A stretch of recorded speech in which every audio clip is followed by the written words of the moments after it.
Coming up next. Stay tuned to learn more about the state of blockchain education at major universities all around the world. Reimagine 2020.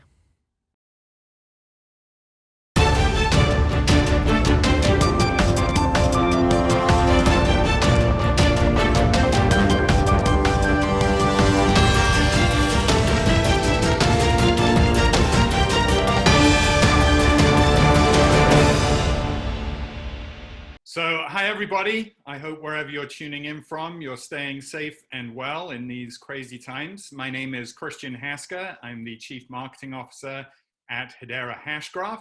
We are a public distributed ledger built on the Hashgraph consensus algorithm. And I'm so excited to be here at Reimagine 2020. What a great event, and hopefully full of great content, and everyone will learn stuff. I know I am. All right, everybody. I don't even know how many times I've done this now. I have been so lucky. I've got to talk to some of the coolest people the last few days. And, you know, what's excited me is different perspectives, right? Like that, I feel like sometimes I feel like I've been in the blockchain space for a bit, and then I just get to talk with like 20 or 30 smart people. And I realize that I will never run out of perspectives, right? So for the conversation we're gonna have right now, right? And I'm gonna bring on Christian in a second. You know, why I think this conversation is going to be interesting is because, you know, his role is in marketing, and I'll let him explain it in a second. But, you know, I've been in technology, I've looked at blockchain, I've tried to kind of size up adoption. I've always felt like, if we have the tech, if we've made the investments and it still hasn't taken off, like what are those marketing gaps? Like what are those communication gaps that we need to close to really get to the next level, right? So who better to hear from than your CMO of Hadera, Christian? That's right, yep. CMO, for anybody who doesn't know, is Chief Marketing Officer. But Christian, before I butcher it, introduce yourself, you know, and tell everybody, like, kind of maybe a little bit about how you got into blockchain. Yeah, so I lead the marketing efforts here at Hadera, and my journey into blockchain was kind of fascinating. I've been in enterprise infrastructure software my whole career for 20 years, and mainly in the database space.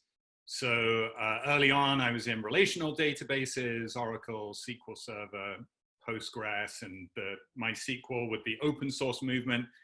And then in 2011, there was this big data movement, and I joined a company called DataStax that was commercializing the open source massive distributed database that came out of Facebook called Apache Cassandra. And crazy startup time, you know, the 5 years, and, you know, we grew like a weed. I learned a ton, and I was so burnt out on startup life that after I left, I set up a marketing consulting company to actually go and help other open source infrastructure companies really build their marketing out and take them to market. A friend of mine who I'd worked with early on at DataStax on the PR side of things, she gave me a call. She said she was working with these two founders at a company called Swirlds, and that they were looking to do a public distributed ledger built on Hashgraph. I knew nothing about Hashgraph at the time. I knew a little bit about blockchain, but not a ton. This was in sort of mid 2017 when things were just about to take off. So you had a real general awareness of blockchain. So I came in and I helped Mance and Lehman, these two co-founders, launch Hadera. And my plan was, I was so happy consulting. I didn't want a full-time job ever again. I've sworn off startup life. And after the launch, Manson Lehman said, we really want you to come full time. I'm like, no, I don't want it. I'm good. I'll help you staff up, and then I'll peace out. And, Mance said, well, come to Dallas, just let's spend the day. And so I said to my wife, I'm going to go to Dallas. I'm going to talk to Mance, but I'm telling him no, I'm just being polite. So I spent the day, and at the end of the day, he really gave the vision of a lot of what we're talking about today, actually, which is, how to get mass adoption of distributed ledger. I was still, when I left, I was like, give me a month. In my mind, I was like, I'm still going to say no. But over that month, I just couldn't shake that you have this perfect convergence of brand new technology in a brand new market, enabling brand new applications. And then you sort of have this gold rush element to it as well, which attracts a whole host of new people. And, those blockchain-based systems that really figure out this topic we're talking about, this go-to-market and the marketing, have a really, really good opportunity. So after a month, I was like, dang it, I just can't say no. So I joined full-time in early 2018. And the rest is history. For anyone listening, and a lot of you people know me, I'm not a professional interviewer. I've learned over the last few days, Christian's one of those people that's just going to make my life really easy right now. Because what he just described, what Christian just described to you, it was like he was being very humble, but there was there's a lot to unpack there, right? So, Christian, I want to talk a lot about Hadera. I think your approach to marketing, how some kind of your past experiences in Silicon Valley or in technology kind of applied to the lessons people are going to learn now. But I want to take one step back to kind of go through, and again, there's probably 3,000 to 4,000 students listening to this right now, and a bunch of other key players. You kind of touched on briefly, I was working in databases, right? Or general technologies that seem small to people, right, who have not lived in that world, right? And you're in San Francisco right now, right? You've been in Silicon Valley for a while. That's right. Yeah.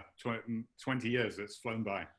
All right. So for anyone listening, I know there's a lot of anarchists in blockchain who don't understand that there's people who've been building really cool shit in Silicon Valley, right? So I believe what you're going to hear Christian tell you next is an experience of how the past will kind of lead to what we're going to go through, in the next few steps. So if you don't mind, Christian, and I won't harp too much on this part before we go forward, but what lessons did you learn in past lives, right? What did you learn from, were you in the oracles of the world or whatever, where now and how does that influence what you see going forward in blockchain? Yeah, so it's a great question, and I've learned a lot. So I'll try and pick the highlights. So databases are infrastructure, and they're pretty low down the stack, right? They're, you as an end user of an application, you never think about the database. If you can't access the application, if the app falls over, it's probably a database problem underneath. But you don't, as an end user, you don't have awareness of that. Nor should you, by the way. So that's infrastructure. Similarly, blockchain, distributed ledger technology, is infrastructure. I mean, it's at the bottom of the stack.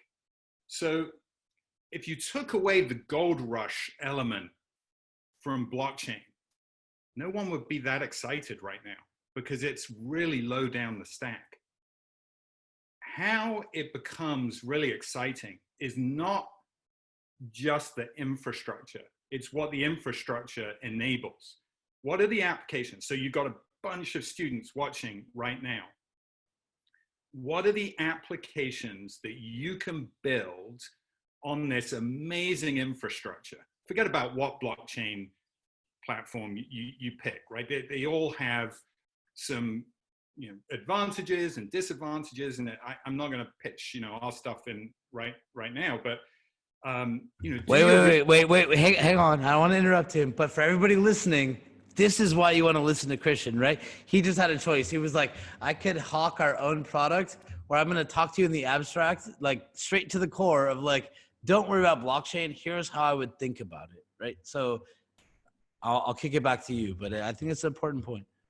Yeah. So, do your research, pick the infrastructure that's going to work for your application, and then go build that application on top of it. We don't even, we have conversations internally, like if this is the internet era again, what period are we in? Are we like 1998 or earlier? Personally, I think we're really, really early on. And early on in the internet, it was a lot of super smart people and academics, and you were thinking about the protocol layer, the TCP/IP layer, right? And that was cool. Once the browser came along, no one cared about that anymore, right? We were in a new sort of user interface world. The internet became easier and easier to consume and enabled all of these other businesses, new businesses, things that have never been possible before. That's where we are today. And it's going to take students developing, student entrepreneurs with ideas to usher in that new era with some really cool applications. And that's how we're going to get adoption. So before we kind of, and I want to hear a lot about, how your brain has been formed, like since you've come into blockchain, right? Like post getting to that point. But, to kind of play off what you were saying earlier, you were like in pseudo retirement, like retirement consultant life almost. You're telling your wife, I'm not going to take this job. And then it sounds like you were sitting at a table with people that you either respected or trusted, and correct me if I'm wrong, but like what drew you to Hadera? And were you already kind of attracted to blockchain, or like Hadera was the solution that kind of first opened your mind? So I was interested in blockchain as a technology, and I'm still very interested in blockchain as a technology. If you think about Bitcoin back in 2009, the ability to have money without a central bank, and we all maintain our own ledger, and it has value, and I can, send it to you and you get it, and we can exchange that for goods and services. That is a mind-blowing leap forward in what's been possible. And we can talk about, well, why isn't everyone accepting Bitcoin and blah, blah, blah. That's for another day. As an invention and a leap forward, it is amazing. So that concept was very exciting.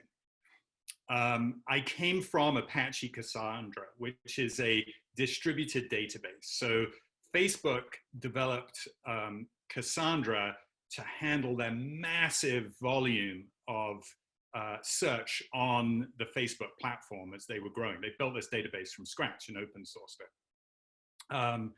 So I was immersed in distributed systems and the hard problems associated with distributed systems. So when I met Lehman, who is the chief scientist and the inventor of the Hashgraph consensus algorithm, I was amazed by what he had invented. And I gave it to a friend who was an early engineer in distributed systems at Instagram. And I worked with him for a while. Great guy, super smart. I handed him the white paper and I said, just, tell me what you think about this. And a couple of days later, we met up and he said, listen, I don't know if you'll be successful, if this thing will fail, but the problem that Lehman has solved is incredible. And the way he solved it is incredible. And that was really all I needed to know from a technology standpoint, to know, okay, I'm being given the ingredients to have something really cool here. We may fail, but the raw ingredients are there. Oh, I've lost your audio again. Oh no. This is why I love these videos. Over 72 hours. Can you hear me now? I sure can. See, like I'm like appreciating mistakes. Like after people watch me for like a decent amount of 72 hours, they're gonna hate me. So I need to find humility at moments like this. But at one point we had fun in some research in like the quantum implications of blockchain, right? And it kind of set me down a path one day where I was researching a variety of blockchains, and I had known about Hedera, but kind of pushed me to dig deeper, like acrylic graphs and rumors, gossip, etc. I do think there's a lot of validity there, and I promise to pivot off this point in a second, but like, so is it safe to say before you started Hedera, you had never been a part of blockchain, right? Or you had never worked for a blockchain company, or you were a spectator, or you had participated? Correct. In 2011, when I was working at DataStax, this engineer talked to me about Bitcoin. He had a mining rig. He was mining so much Bitcoin. He's like, you really need to get into this thing. And I remember at the time, I just discounted it. I was like, okay, the tech is cool, but that kind of seems, just so out there. Anyway, he bought a house, like, the next year or 2 years later with his proceeds. So he was a visionary. I should have listened harder. So there's a few panels coming up next week, and some of them have been spurred from conversations I've had the last few days. Like, I was able to do like 2 hours with Miko Matsumura the other day, like really cool guy. Like, and one of the things we talked about was kind of like the Silicon Valley version, right? Like I have friends in SF that have funds, right? And I talk to them sometimes, and it's like they have a fund or they're an angel investor. Like there's a stigma, like I don't touch blockchain, right? Like, and now to me, sometimes this would be the equivalent of someone saying like, I don't touch SaaS or I don't touch AI or VR, right? But like, and I want to, and I'll kind of unpack this in a minute and I'll pass it to you. But like, one of the things that made me laugh, and a few conversations we've had here throughout the conference, even really drilling down to the university level, right, is, where like we can see students having an on-campus organization, right, like not affiliated with the school, and they're getting like cease and desist letters from the school. And I think we talked about a little bit earlier, like, because there's like stigmas to cryptocurrency, right? And I believe this extends to the investors, to the, I know very smart developers in Silicon Valley, right? Like they haven't fully committed. So I'm just to kind of wrap this part up, like from your perspective, like when you jumped into this world, right?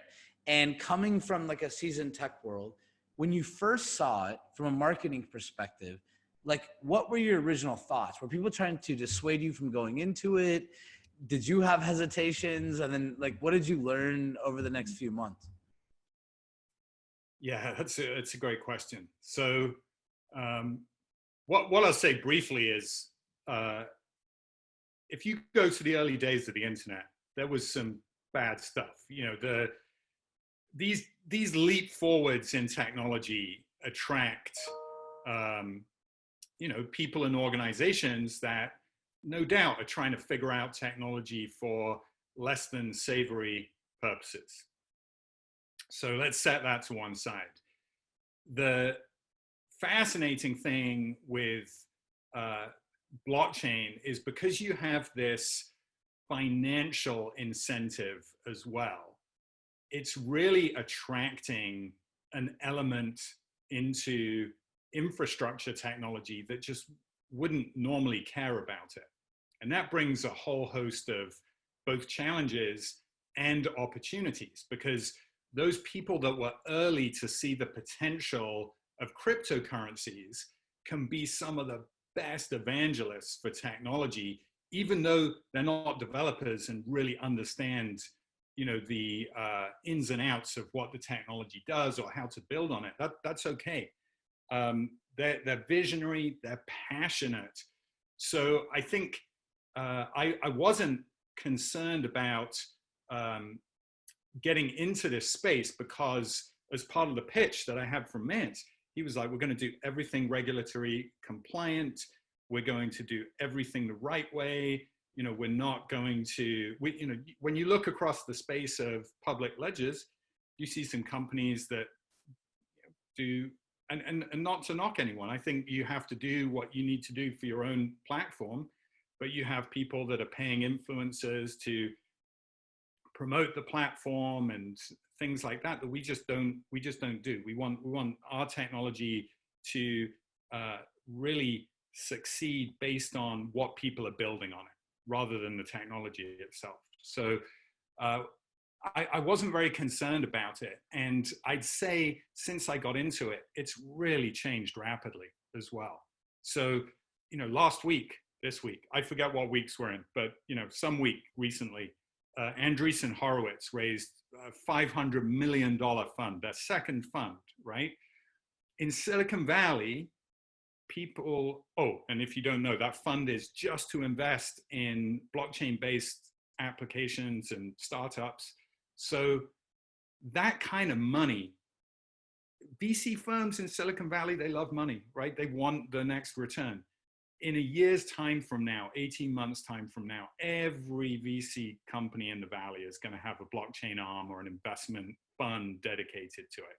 Because as Andreessen Horowitz goes, so goes the whole VC market. And it is changing. It's really changing rapidly. So I'd say to your students, you know, if you're getting cease and desist, it's probably a really good opportunity to educate, right? That we've moved through that phase now. Sure, maybe some of that's unsavory stuff is still going on, but we're in a totally different phase now, and we'll move into an even different phase in the future. So, sometimes I get cease and desist from grandma, like, oh, you're dealing with Bitcoin, right? So, by the way, like, again, for anyone listening, go replay that like 5 more times. You're gonna learn a bunch of stuff. I'll ask another question. Okay, so it's kind of brought me up to this point. So like we've kind of just gone through your evolution to kind of get up to it, right? All right, so now you're Chief Marketing Officer of Hadera. You probably have some preconceived notions of what worked in your previous life, right? I'm assuming you learned some lessons like, or new ones, like maybe some things you thought would work, didn't work. Maybe some things you didn't think would work. How's that journey been? And for any other, and I know there's some watching, for any other CMOs watching, like what advice would you give them? Oh yeah, you know, I learned a lot. So if you think about the open source movement that I really enjoyed, you know, sort of seeing how that evolved. Open source developers can be so passionate. And what tends to happen in open source projects is you have early on in the project, you have these super duper smart engineers building amazing stuff. But because they're so early in the project and they know it so well, they can be very intellectually intimidating. And it is not the best technology. I mean, there's this old adage, the best technology does not automatically win. And that's so true. It has to be easy to use. So while those super smart engineers early on, you want to keep them engaged and get them excited, you have to attract new engineers in. And inevitably, they're not going to be that 1% type engineer, right? Because there's only 1% of them. You got to get to the 99%. Wait, let me add one point there. I've been a tech founder since I was 19 years old, right? And sometimes I was the smartest technical person, and other times I wasn't. And sometimes people try to like compete with me or like steal my ideas. People like, oh, Patrick, are you scared? But I was always pretty good at marketing, right? So I'd look and I'd say, you know what, like, whether it was me or other applications, like you could have the best technology, right?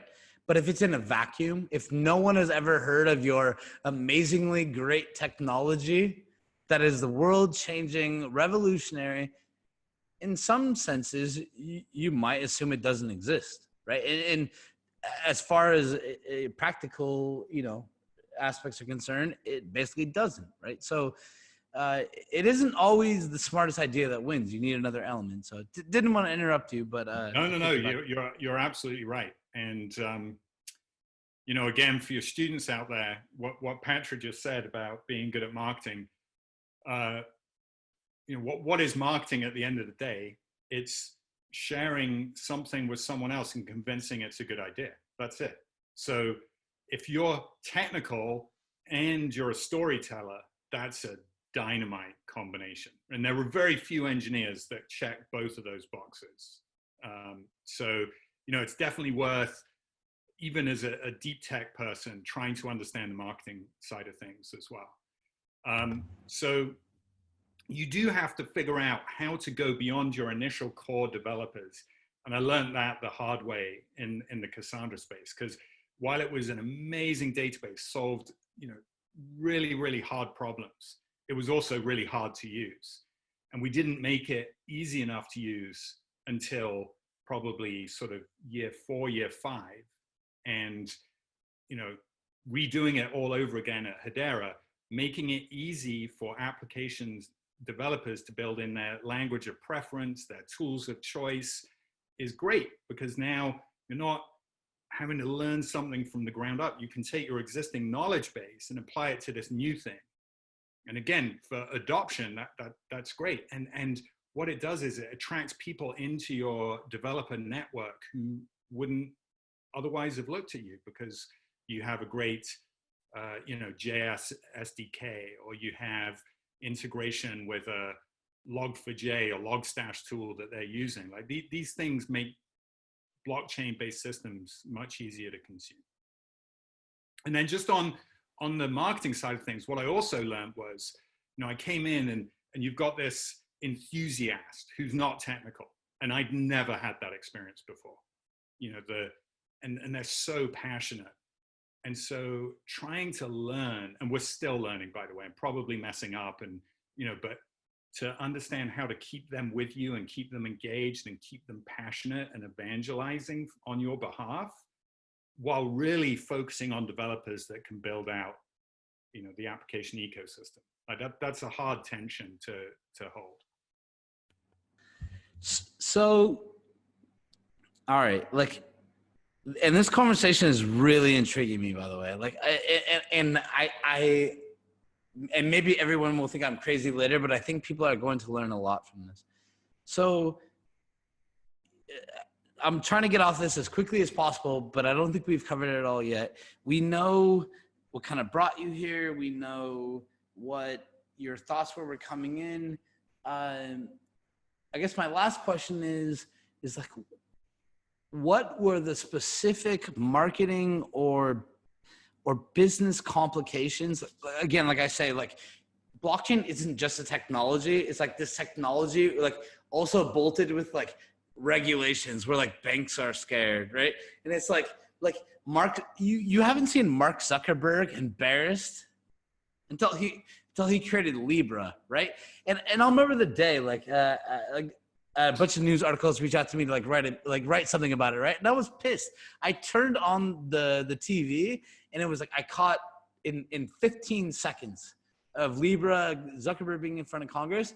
In 10 seconds, it was like, you're trying to help drug dealers and criminals and terrorists. And I was like, wow, like, you could get mad at Facebook for data privacy violations. You can go to GDPR, right? Like, I don't see them this angry in other aspects, but for some reason, I have a feeling like blockchain just rubs it right? Because it's money, right? Maybe because it's holding people accountable. It's data they don't want to see. Like, so to unpack it, like, and we can do this in 60 seconds. What is 1 to 2 lessons you learned that your previous life didn't teach you, that when you went into the blockchain marketing world, you were like, you would tell anyone thinking like, here's what you need to understand? So I'm really glad you touched on regulations. So in all of my previous gigs, I talked to our legal team when, you know, I had a contract to sign or something like that. I talked to our legal team a lot. You know, if I need to go to the bathroom, I'm calling the legal team, making sure, hey, is this okay? That is always on my mind, because before we went live with our network, open access, where anyone can create an account on the network, you know, we were on a lot of legal calls, outside counsel, inside counsel, and you know, what are the things they're talking about? They're like, hey, have any of your marketing materials made these claims, those claims, done this, done that? And you're sat there listening to these lawyers and going through a mental checklist, like, have I done that? Like, that's, you know, I don't think I have. And then you go, you know, you double check. So yeah, it's a tightrope. Now, I am so heartened that regulation and sensible, pragmatic regulation is necessary and is inevitable, and it's coming. Otherwise, you're going to wipe out, forget about Hedera, you're wiping out the whole market, right? You're saying in the US, you're saying none of these systems can operate. None of these decentralized systems. When these decentralized systems promise, you know, so much economic opportunity, data privacy, control back in users' hands, like they fix a lot of problems that the internet has created. So, but yeah, the regulation stuff is always on my mind. You know, you don't sleep some nights, you're like, oh wow, did I do that right? And that, I'd never experienced that in my career before. So for everybody listening, me and Christian are chatting separately. We had about 45 minutes scheduled. We just decided to go a little bit longer. So I get the opportunity to ask him a few more questions. The next, like, I get regulation, but like, all right, so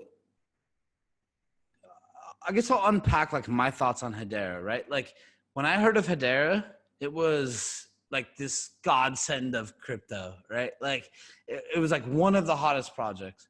Then when I research it, and like I have a lot of technical people that work for me, and same thing like you said earlier, like I sent this project to one of my really smart friends. Like I also have like, and for everyone not listening, like for people that are in Silicon Valley, like really smart friend is like, like some dude who's like head of AI at some like, right, like tech company. So we kind of rely on these people. So I've always been impressed with Hadera. Now, before this interview today, sometimes I try to like remove myself from some of the noise a little bit. It's part of my strategy in blockchain, which has been very interesting as we've approached these interviews. Is like, I'm like, all right, I'm neutral, right? So then like I crash course my homework, and then I call a lot of people I trust, right, and I get some perspectives. One of the things that I heard was like, so Hadera kind of started with a bang. Maybe some people haven't seen it as much, and I want to rewind that a little bit. Like, and I'm actually not sure that's a bad thing. Like, I feel like maybe what a lot of people, which are like quote unquote cryptocurrency investors, like they just want to see constant buzz because it's like raises their ICO price, whether this is valuable marketing or not. Like all they want is more noise, not necessarily like higher quality noise. So, you know, I think at least for some really smart people that I heard from, their questions are, you know, maybe they don't hear as much about Hadera as they think they should. Does that mean that Hadera is not working? Like, what are you guys doing in the background? Like, what's your strategy? Like, what do you want people to understand about Hadera? Yeah, so that is a very fair perception. You know, when Hashgraph came out, you know, it was really, there were headlines like this is the blockchain killer, and there was a massive hype cycle. I truly believe that all technologies go through the Gartner hype cycle curves, and that's actually really good, because the sort of end result of that is this plateau of productivity where, you know, you're being used and adopted, and you have, you know, a lot of applications on you, and you've become a mainstream technology. Fantastic. How do you get there? Well, you can certainly try to fuel the hype cycle all the way along the line. Because as you mentioned, you have this cryptocurrency enthusiast who's parted with hard-earned cash into your project and they want a return. Now, what I would argue is if you think more like a VC investor, VC investment really looks at like a 10-year fund, right? And if you're an early investor into a traditional startup, you're probably looking at an exit 10 years down the road. Sometimes it's earlier than that, sometimes it's a little bit later, but there's a reason that VC companies raise 10-year funds. So I actually like that we are now in a period at Hedera where we are executing on the promises that we made early on, which created all the hype, right? Oh, wow, they're going to do this, this, this, this, this.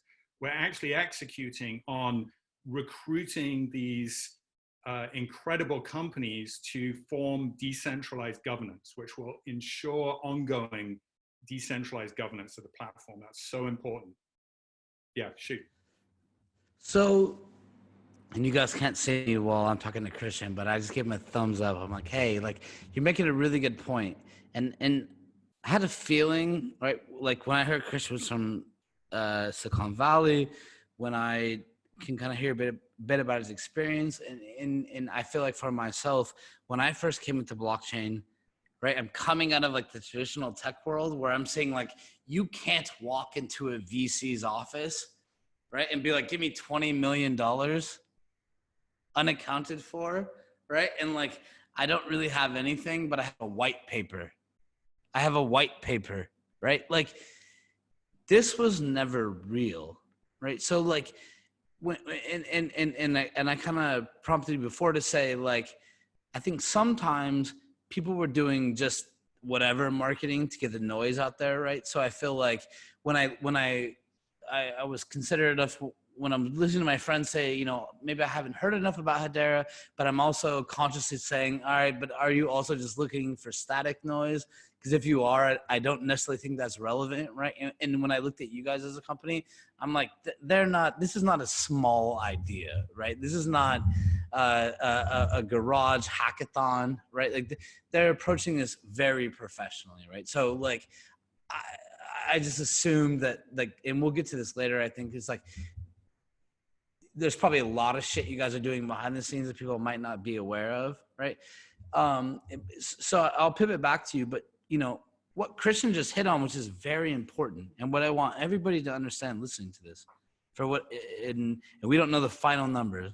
I know 20,000 of you guys will be here. The question is 100,000 left, right? Like if whoever is listening to this, there were a lot of companies that raised money in the crypto time.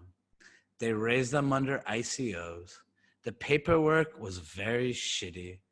They didn't really have any ties to like delivery or whatever for any general crypto people that are trading coins and are just mad and they hate a project. Like, there's a reason why if you have a startup in Silicon Valley, only accredited investors are allowed to put money into your company, right? And what does this mean? It means a few factors. Don't quote me. It's like you have to have $1 million in the bank or something like that, right? And the government, at least in the States, which is my perception, is like only people with a bit of money or who have done this before. You have to be sophisticated enough to make an investment, right? And what ICOs brought to the table was that anyone could invest, right? Is this bad or good? We don't know yet, right? I would probably argue that I hope one day that any human decides they want to invest in a company, it should be their choice, let them invest. That doesn't mean that we don't need to be intelligent, right? And I think everybody went through a phase in this market that is, should be a lesson, right? And I think people know that now. I'm not sure they've completely got over it, right? I think there's still people who think there's going to be 1,000 crypto projects that they're going to make money off of and buy some coin that goes to 10,000x. That's not for me, I guess. So there's probably other YouTube channels you could watch that will tell you all about that. But for anybody who cares about the ability to decentralize data, I feel like Hadera scientifically, mathematically, actually stands a chance. And I feel like they have a decent team behind them.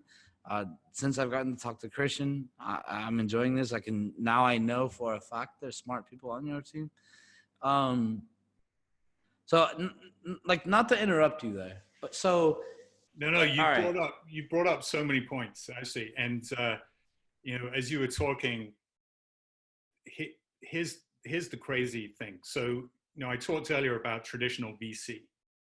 So they invest in companies, bunch of companies fall by the wayside. Their fund will be successful on, 2 or 3 companies in that fund. The success comes from either being acquired or an initial public offering. The fastest you can go from idea to an initial public offering is 5 or 6 years. Like, that is so fast, and it's usually around the 10-year mark. What the blockchain market has done is said, you do your initial public offering first, and then you build it out, and then you get the customers, and then you get the revenue.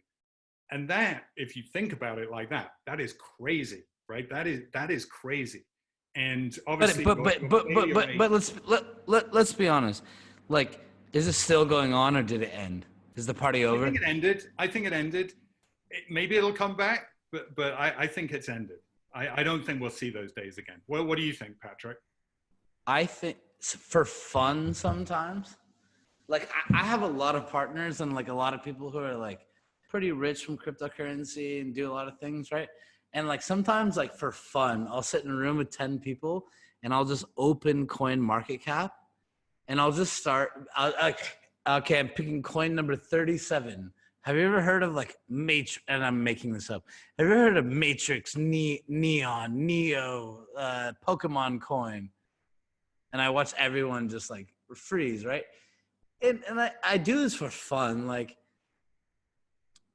my ethos, and we talked briefly before this call, I asked you how much you knew about MouseBelt. Like, we call MouseBelt because there's a guy who works for us. His name is Galen Danziger. I've known him for 10 plus years. From the day we started working together, we never left each other. He was 20 years old, the smartest, nicest, coolest kid ever. Typical nerd. He doesn't like to buy clothes. Like, he doesn't go spend a lot of money on clothes. He orders $40. Apparently you can buy $40 mystery boxes of clothes off eBay. You just specify your size. It's very efficient for him. He doesn't care. So anyways, for many years, he would never have a belt, right? And I know I'm going to go on a tangent here, but for 72 hours, people will enjoy this story. So I've been in many meetings for years with Galen where I look down and like either he didn't want to spend money in a belt or like usually he didn't need one because he's writing code all day. And I'd sit in a meeting and I'm like, is that a network cable wrapped around your waist? Right? I'm the one presenting, and we would laugh. We were in Tokyo many years ago. I didn't have a belt and I was sick one day. Everyone was messaging me in this conference. Did you see what Galen was wearing? He wrapped a computer mouse around his waist, right? But like, so we called our company MouseBelt for a reason. We like the hackers. We work hard. We don't sleep. Like, and him and I always understood that of Silicon Valley. I would see people raise $5 million, build nothing, right? And roll their company up. And it always blew my mind. I mean, like, for $5 million, the amount of code you should be able to build if you're intelligent and you have a strategy is insane, right? So we've seen companies raise hundreds of millions of dollars, right? And sometimes I try to like detract myself. I don't get in the weeds. So I want to like come and like play dumb and say, what is this company doing, right? Oh, they built a wallet. I'm like, they raised $200 million and their output was a wallet in like, I don't know, 9 weeks. Not this. This is every company, right? Because blockchain is hard to build, right? Distributed databases are not easy. Like, non-centralized trust is not easy. So I don't want to make myself the conversation here, but like, I believe that what happened was a fucking crime. And I think that if the billions of dollars that went into what project should have been, like the output of, what happened, we should be a bit further along, but hindsight is always 20/20, right? So, And we don't want to be one of those stories. So we made No, so tell me that. Like, you had a choice to work at Hedera. You sent the business plan or the tech stack to your friends. You're like, okay, you got some validation points. What have you learned since that journey? Like, did it hold true? What did people not know about you? And what are you guys about to crush that no one has any idea? Yeah. So if you're not familiar with Hedera, we have a fairly unique governance model, which is global organizations, you know, Boeing, Google, IBM, Wipro. We just announced University College London, one of the top 10 universities in the world. When Mance pitched me on, we're going to have this council, you know, I was skeptical, to be honest with you, because I know how hard it is to sell things that exist already to enterprises and get them on board. So to persuade them and have them actually run a node on your network and govern the network and, you know, steward the roadmap, that was a promise that I didn't know if we were going to pull it off. But here we are. We're a third of the way to our 39. We've got 13 announced publicly, more coming. And, you know, that blows my mind. So if you read our white paper and you saw that, and now you track our progress, you're like, wow, they're actually executing on that. You know, the other thing in the white paper is Hashgraph itself is very fast, very low latency finality, you know, finality within 2 to 3 seconds. And the thesis is, with the possibility to do thousands of transactions per second, you're going to attract applications that haven't been possible before on other blockchain-based systems. And already, if you look at the transactions per second, we're at sustained 15 TPS. So other than EOS, I think we're number 2. We're only 8 months in. I mean, that's amazing. We've got real applications running on the network. A couple of weeks ago, we announced the Coupon Bureau. What the Coupon Bureau does is they maintain a centralized database of the creation and redemption of all of the, not all of, 70% of the coupons in the US. There is $225 billion worth of redemptions of coupons. With COVID-19, all these paper coupons are moving rapidly online as well. So they are building on Hedera for the creation and tracking and redemption to eliminate fraud. There's $600 million of fraud in coupons. So in the future, when you use a digital coupon, you'll be using Hedera and you will have no idea. So yeah, we're executing on some of the thesis and promises that we made. Let's dig a little bit deeper. Like, can you describe in layman's terms for anyone, like, what is Hedera's competitive advantage? Yeah, so the Hashgraph consensus algorithm, what it solves is speed combined with security. So in other blockchain systems, in order to gain speed, you give up security. And what Lehman invented checks the box on being the gold standard of security, asynchronous, Byzantine, fault tolerant. You can't get better than that in a distributed system. And speed and finality. You know, in some earlier blockchain-based systems, you never reach finality. You just become more and more sure over time. That's the way they're designed. There's never a All right, wait. All right, now we're gonna do rapid fire right now. I'm gonna help you out. By the end of this, everyone's gonna understand Hedera. Like, who's your biggest competitor? Centralized systems. Got it. So you're saying that on a principal basis, that like your biggest competitor is efficiency. So like you need to be as efficient as centralized systems. Yeah, absolutely. Because a database is incredibly fast. It's incredibly fast. So if you want to take workloads, you have to be incredibly fast. So early on, I had an idea, maybe Ethereum is our competitor, right? Because you can do smart contracts on Ethereum and you can do smart contracts on Hedera. But actually, Ethereum has a good ecosystem, and a lot of these smart contracts do not need high throughput. They're very, the transactions necessary aren't there.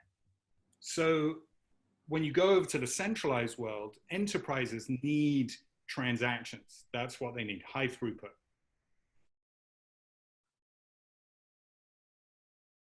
Oh, can't hear you. Sorry, another mistake. But and I want everyone to hear this, right? So I think on one half we can have the Bitcoins of the world, right? Everyone's like, oh, it's only Bitcoin. And the other half we have like all these smart dudes working on Hedera, right?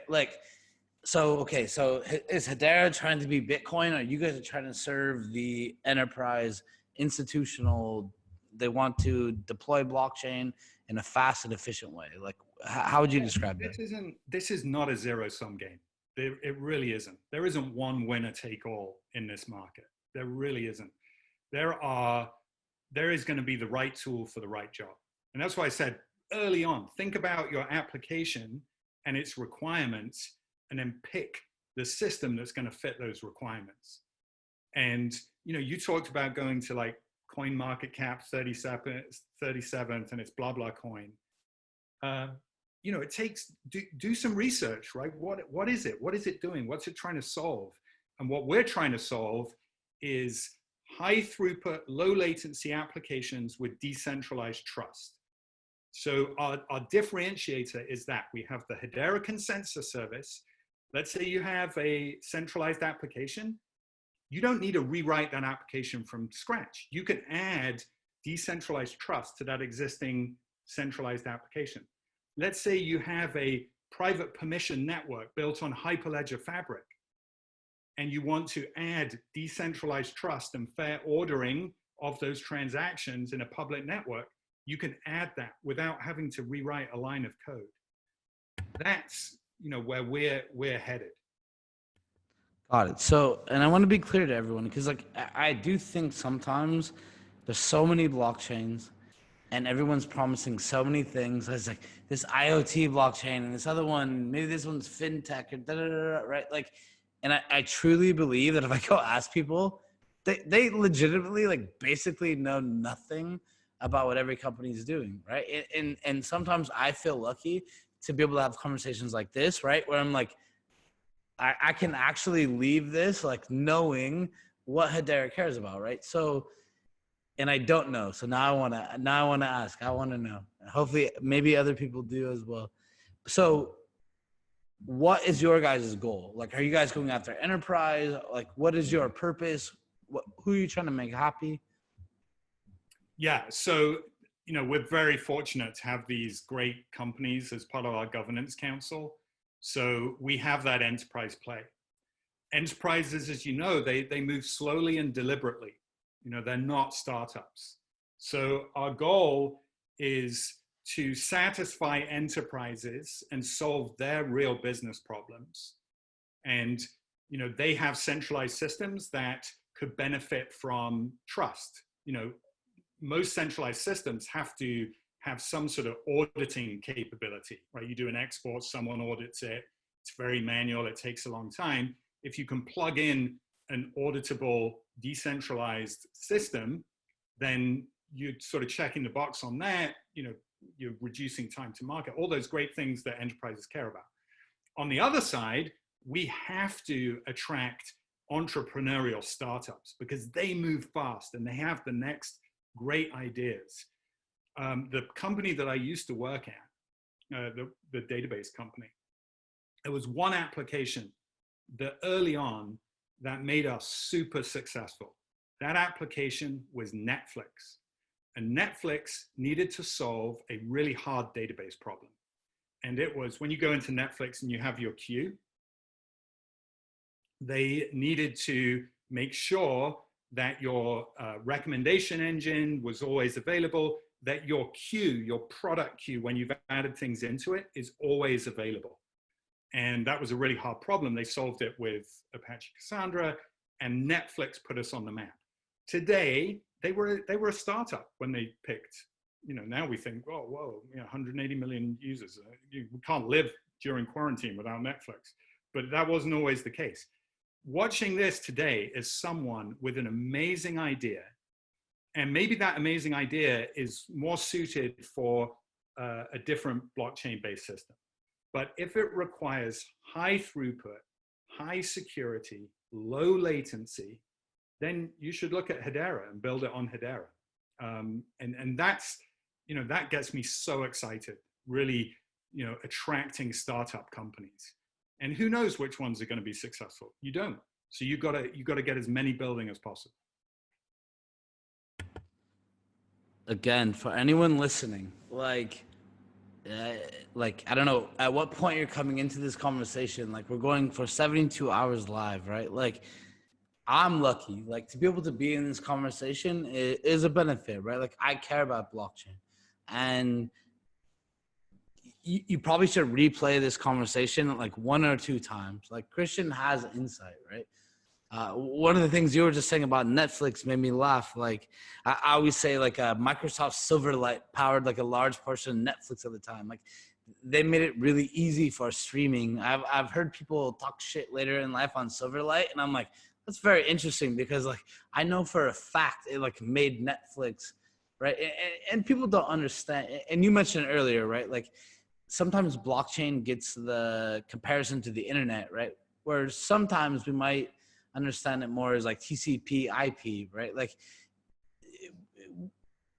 when people don't know how to present something, they kind of go to the features, where really you just end up confusing people and they only want to understand the benefits, right? So, I want to talk a bit about like how you guys are thinking about applications and what interactions with customers, whether it be enterprise, institutional, et cetera. We've been having a lot of really interesting conversations around that lately. But to kind of close out this, and I want to be clear, because I feel like there's some misconceptions sometimes where it's like, for the general blockchain enthusiast watching this right now, right? Like, if you're only watching a coin or something from a crypto price, like, maybe that works, maybe it doesn't, right? But not every real company is thinking about it like that. So like, my question to you, Christian, is, are you guys thinking that it's like for profit? Like, you have a revenue stream, you have a revenue vision. Like, what does that look like? You guys are going to go get checks, and from who? Yeah. So today, if you're a developer building on Amazon Web Services, you select a bunch of services and you pay an API, a fee to use that service, an API call. That's our model, just in a decentralized system. So our API call for the Hedera consensus service, for example, is 1/100 of a penny. It's tiny.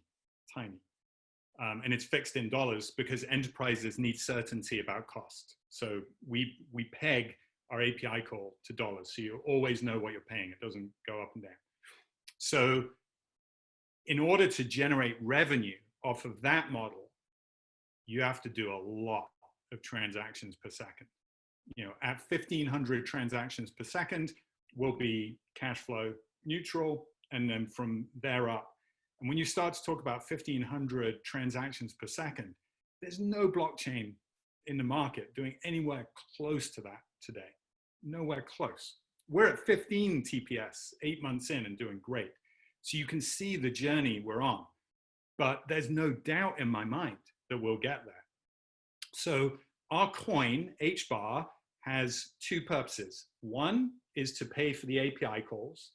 And 2 is we're a proof of stake-based system. So it's a safety mechanism for the whole network, right? You need these, as we move to permissionless nodes, you need these economic incentives for the node runners, and they get part of that stake for running a node. HBAR holders get a little return for staking their coins to a node.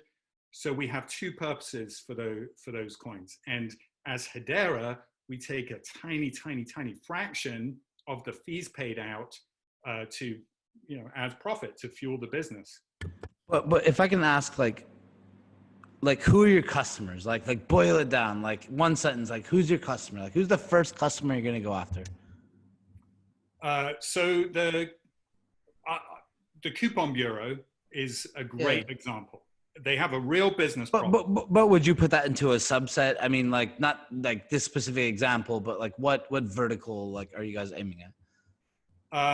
So it is, so that one is really tracking and tracing, but at massive volume, not your traditional sort of supply chain tracking and tracing, which is low throughput. These are things where you're transacting very, very, very fast. So there's tracking and tracing. There's proof of action. So you talked about GDPR. You just mentioned GDPR earlier. When you ask Facebook to delete your data, how do you know they deleted your data? How do they prove it to you? How do they prove it to you? Honestly, I don't know. Like now I actually want to figure this out tomorrow.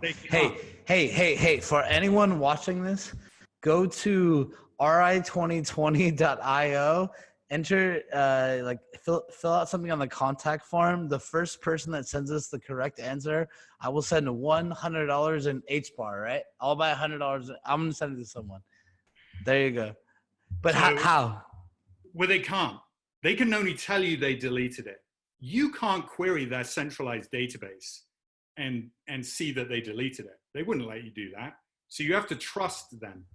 So, I get it. Like these are the general principles of decentralized data, but and this isn't a trick question. And I know we've been going for anyone that is not either you've gone through this whole interview or maybe you watched it in parts. Like we were supposed to go 45 minutes, and we're gonna go a bit longer. And this is a conversation I think you need to listen to.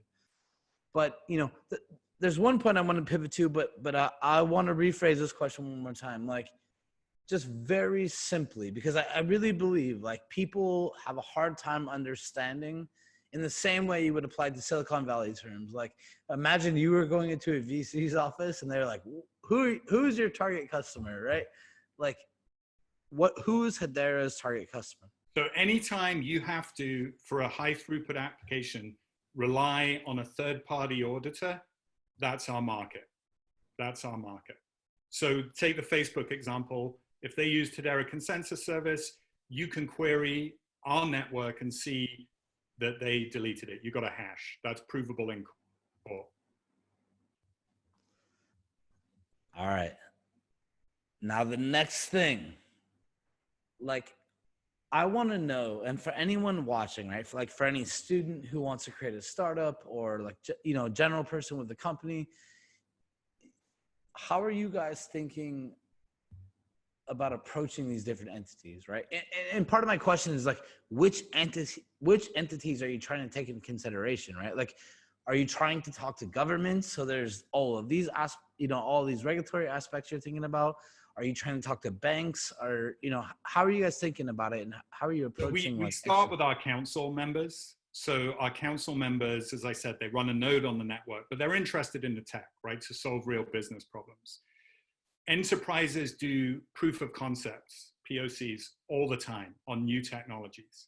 Very few of those make it into production. That's just the nature of the game. So we work to enable our enterprise council members to either build and solve a business problem on the network, or they're the type of company like IBM, for example. IBM has IBM blockchain platform. They worked with us on this Hedera Consensus Service. This Hedera Consensus Service solves a problem for Hyperledger Fabric implementations. So over time, as we prove that out, IBM can take that to market to their customers. We're a small startup still. If we have to go convince every enterprise to build on us, we're going to fail. So we look for ways of our council members achieving scale, because they all have big channels that we can push through. So that's really our go-to-market. On the other side, for startups, however, that's where, okay, I'll pause. Oh, you're on mute again. Sorry, I'm learning a little bit right now, so I'm actually happy for that. Yeah. Can we unpack what you just said a little bit? So, is your customer then not necessarily the enterprise, the end user, or you feel like you have intellectual property that anyone doing blockchain will want to inherit? I think we solve problems that anyone in blockchain would want to use. But again, I don't know enough about all the other systems. So what I can say is we want the enterprises to build platforms on top, because we're low down the stack, remember? And then their customers consume their services and we're under the covers. You know, a really good marketing campaign is Intel Inside. No one should care about the chip, right? And that's kind of us, right? Over time, you won't even know we're there, but we're inside of everything. No. I think I understand more now. Like, and now I'm more interested in Hedera. Like, I think maybe sometimes I or many people slip into the trap of saying, like, who's your end user? Who are you going to sell? Which enterprise to consumer, right? And now it's a bit more clear to me that I feel like you guys want to be more tightly integrated, right? Like, I can go buy a Apple laptop, but the chip inside is Intel, right? So that's it. Yeah, thank you. That's a great analogy. Yeah. Thank you for that. But what I was going to say is on the startup side of things, because we want those great entrepreneurs and great developers, you know, they don't have these big platforms. They're going to be super innovative. And that's where organizations like MouseBelt are so important, right? The education, the really getting enthusiasm within the student base, having an incubator where someone can have a wacky idea and you'll incubate it. That's fantastic. I'm a little bit biased, but I do love MouseBelt. So, by the way, I, for anybody listening, I don't know. I just realized this is one of the first calls I've actually like felt tired. Not because I'm excited because I've done like 20 of these in the last 2 days. So I might be fading a little bit, but hopefully anyone watching can give me a little slack. But I think it's a good pivot to the last question I've kind of tried to bring to everyone, right? Like, why are we having this conference? We're having this conference because I'm a nerd. Some of my founders are nerds. And like, we actually want to help kids at universities, right?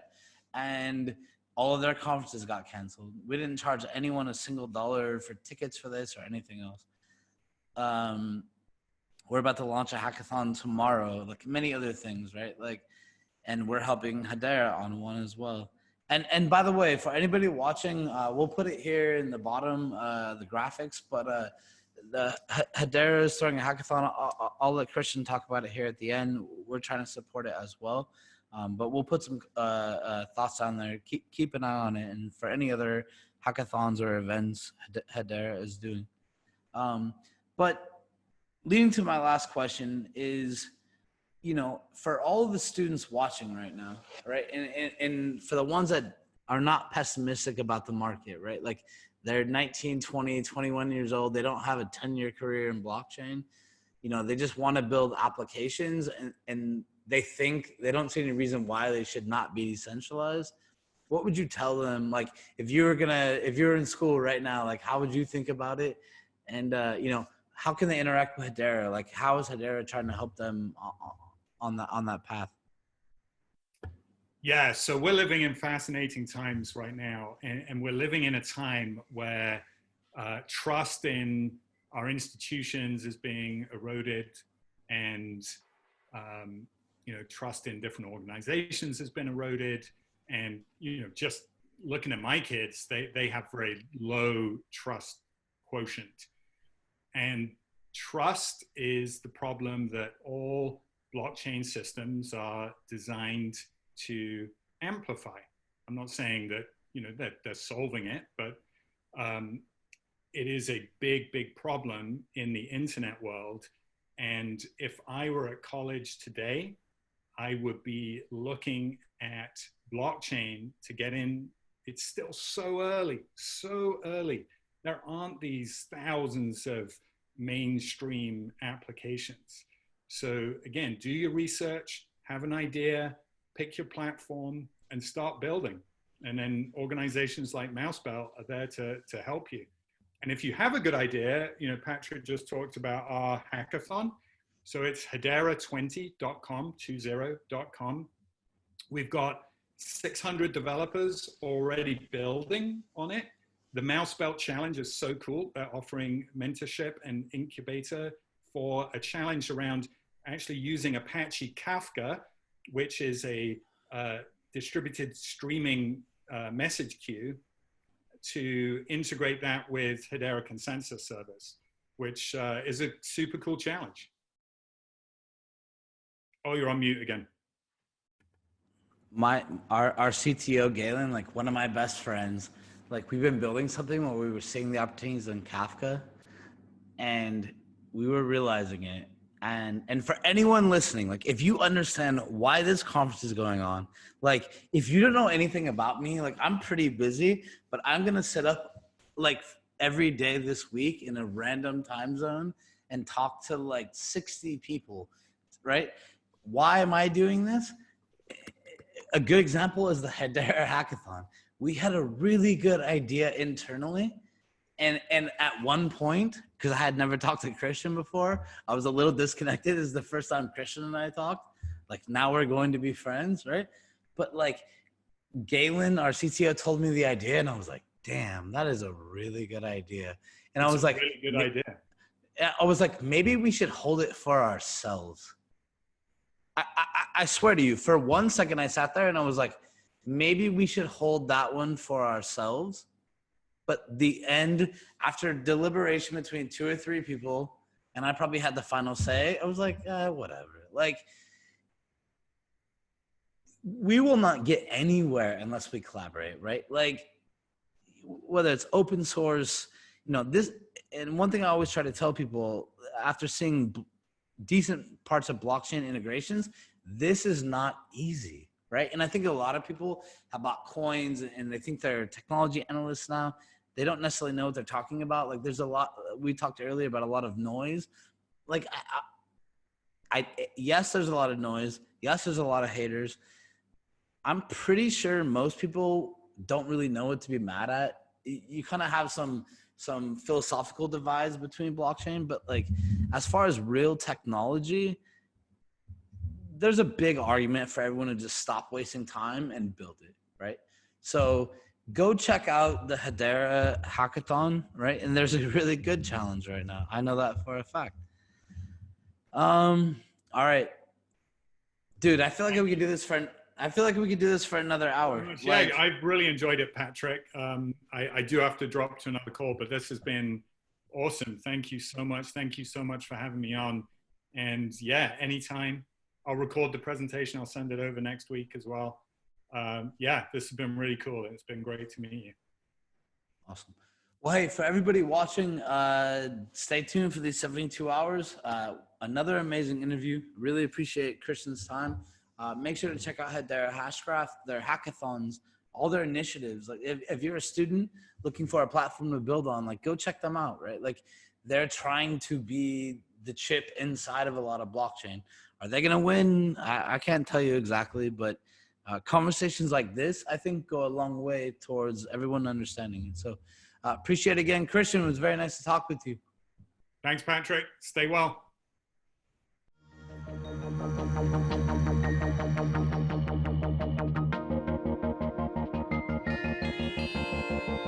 Stay tuned to learn more about student interest in blockchain technology. Reimagine 2020.